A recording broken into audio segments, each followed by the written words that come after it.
It was past midnight when Julia decided to take the shortcut home. The woods weren't far from her apartment, and she usually enjoyed the cool, quiet walk through the trees. But tonight felt different.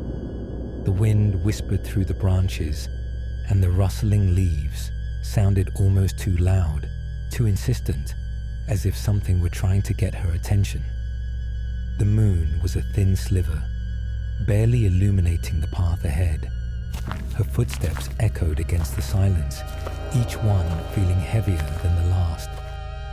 She tried to shake the unsettling feeling crawling up her spine, but it lingered, gnawing at her. She turned a corner, and that's when she heard it, a twig snapping behind her. Julia froze, heart slamming against her chest.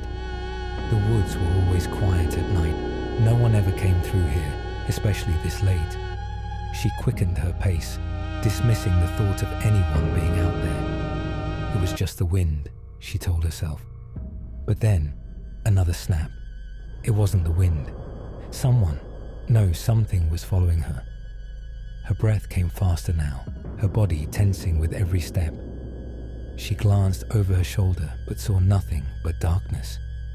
A cold sweat beaded on her forehead. She wished she had taken the longer route, the one with the street lights. The trees seemed to close in around her, the darkness growing thicker, suffocating. Another snap, closer this time. Julia's instincts kicked in, and she broke into a run. Her feet stumbled on uneven ground as she pushed herself faster, the sound of her own breath drowning out everything else.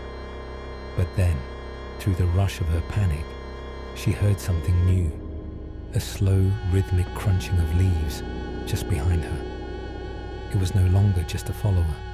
It was something that was matching her pace. She dared another glance. This time, she saw a shadow, a shape darker than the night itself, barely visible between the trees. It wasn't human. It wasn't anything she could name.